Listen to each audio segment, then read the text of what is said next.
The dream is now to leave Canada. It's not to stay in Canada.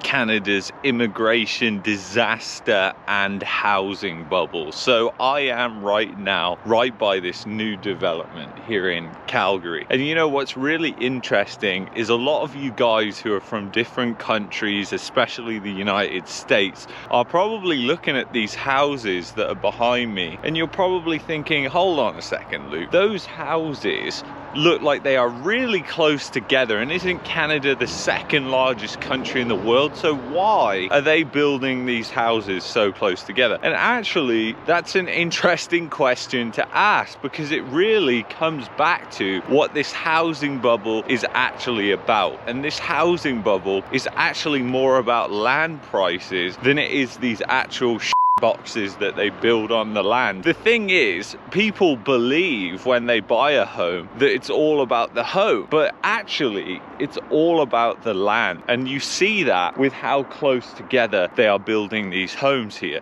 They are building these homes so close together because the land values have gone up so much, which makes no sense, because where I'm talking to you from in Calgary, there is an abundance of land. There is no shortage of land. But the thing is, that hasn't stopped a massive housing bubble and land bubble forming. And you know, a lot of people will say, well, wait a minute, Calgary isn't in a bubble. Oh yes, it is. It's just in a smaller bubble than other places in Canada. And right now we can see that mania playing out. But you know, the biggest casualty of this housing bubble is young people. And you really have to think this through. And I think this is a disaster for the future in Canada, one that will ring out over the next couple of decades. The problem is, you see, when you have housing prices that are really out of reach for most people, I mean, most of these detached houses behind me here are going for around $700,000, which is absolutely insane. You are backing onto one of the busiest roads in the city, yet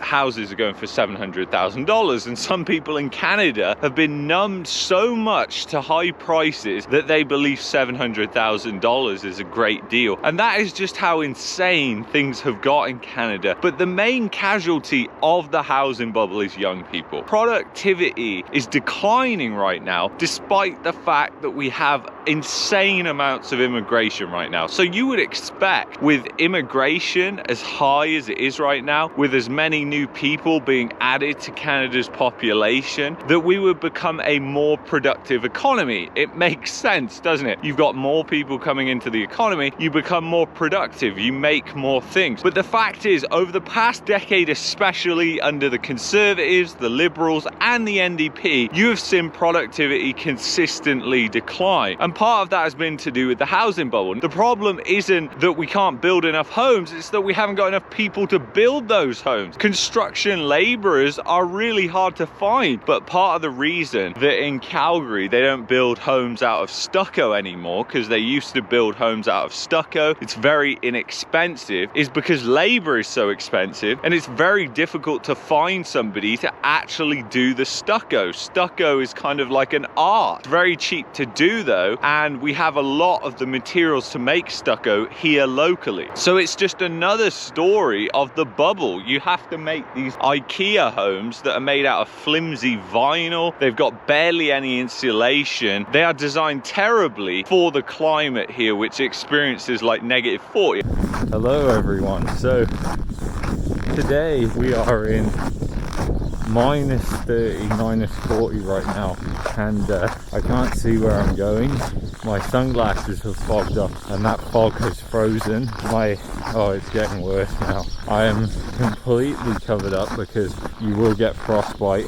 Any skin exposed more than 5 minutes, I think, at this temperature. We're under extreme cold warnings, and all I can say is this is great motivation for me and my business to move away from Calgary. I mean, I'm speaking to you on this September day. It's early September right now. I'm wearing gloves because it's around about 4 degrees, which is really, really cold to a lot of people at the start of September. Young people have really been the main casualty of this housing bubble, unfortunately. And what people don't understand and realize is, guess what? That will have an effect, and it already is having an effect in terms of the young people that are coming into the labor force. Guess what? They're not as productive as the people who are leaving the labor force right now. The problem is you've skewed the economy so badly in favor of the older generations. The boomers, think about it, they are retiring on unbelievable amounts of home equity. A lot of them aren't even rich in that home equity. They don't even have any retirement. So essentially all they have is their house, and they are using the home equity to subsidize their retirement, or they're selling the house, maybe moving someplace cheaper. But really, where is there to go that is cheaper? Because the fact is the Canadian dollar is far from stable right now. And you can see that with the boomers that moved to Mexico. You know, they've seen their purchasing power decline by probably 30–40% over the past year. That is insanely volatile if you're living on fixed income. Now, if you're income earning, it's a totally different thing. You can actually increase your purchasing power, obviously, and you'll be earning higher amounts. But when you're on a pension, you're on fixed income generally. So productivity declining is not a good thing, because we are making less and less in this economy. The economy is becoming less productive, and you see that right now is going to become a big problem in the future in terms of inflation. You know, Canada is being hit by so many different things that it is unbelievable that the government refuses to act on this, and no government is coming forward, or future government, with any great solutions. I mean, you have the Conservatives who are basically campaigning right now on bringing down interest rates, believe it or not, and then you have the Liberals who just don't have a clue what they're doing, and it's evidenced in the economy right now, which is a total train wreck. And you know, you have young people, the dream is now to leave Canada, it's not to stay in Canada, and this is an absolute disaster, which anybody can see who looks at long-term trends. You see, I am a guy that looks at long-term trends. I don't look at the short-term noise that you see. And the fact is, more and more young people are leaving, including myself, because there is, quite frankly, no future here in Canada. It is quite insane how much Canada has declined over the course of the past decade. And I know this all kind of sounds negative, but in fact, when you realize this, you can spin it into a positive, because you realize that, hey, you don't want to live your life here anymore,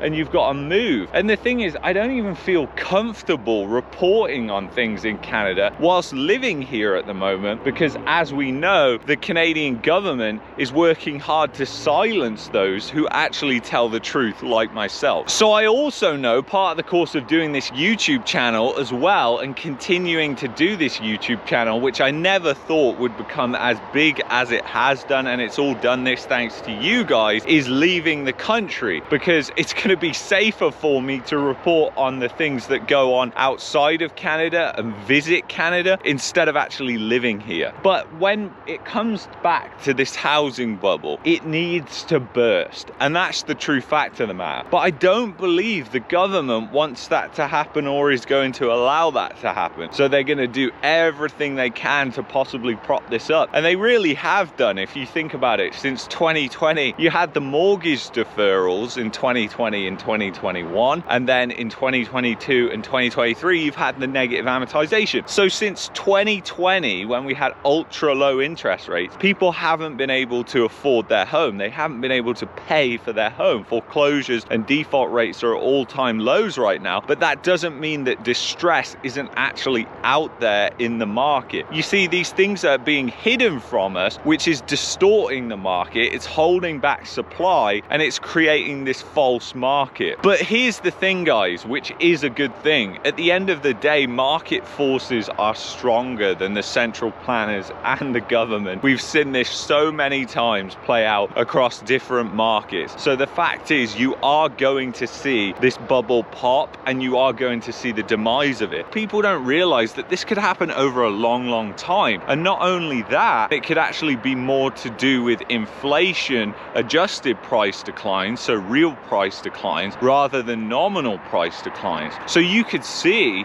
home prices go down, real inflation adjusted home prices go down by 2 to 3% a year for the next 10 to 20 years. And that would be ultimately horrific for the people who wanted to buy a home. And those who are buying a home right now are being screwed whether they believe it or not. I mean, they are being screwed with high mortgage payments, high interest payments, and if you're renting as well, you're being screwed through high rental costs, although you're not being screwed as badly as the person who's buying a home right now, because you can put that money to work and get 5% risk-free right now. So you can essentially get paid some of your rent just to wait around if that's your thing and you really want to buy a home. And the fact is, most people really do want to buy a home, especially young people. If they want to have a family, they want to have some form of stability. Well, I'll tell you right now, buying one of these homes at $700,000-800,000 is not stable at all when you're paying over $1 million